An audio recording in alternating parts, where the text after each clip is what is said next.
Hello everyone, આજે આપણે કબજિયાત, એસિડિટી, ગેસ અને વેઇટ લોસ માટેનું ચૂર્ણ બનાવવાનું છે. તો એના માટે સૌપ્રથમ મેં જીરું લીધું છે,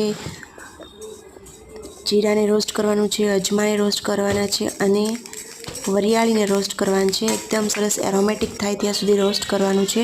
સરસ એરોમેટિક થઈ જાય એટલે રોસ્ટ થઈ જાય એટલે એને થોડીવાર માટે ઠંડુ થવા દેવાનું છે. વરિયાળી, અજમો અને જીરું બધી વસ્તુ સરસ રીતે ઠંડુ થઈ જાય એટલે એને મિક્સચર જારમાં પીસી લેવાનું છે.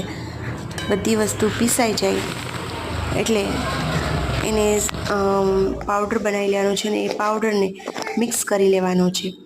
જો આવી રીતના દરેકે દરેક પાવડરને મેં લઈ લીધો છે અને એને સરસ રીતે મિક્સ કરી લીધો છે. આ જે દવા છે આયુર્વેદિક દવા છે અને એ દવા તમારા માટે વેઇટ લોસ કરવા માટે બી ખૂબ જ સારું એવું કામ આપે છે.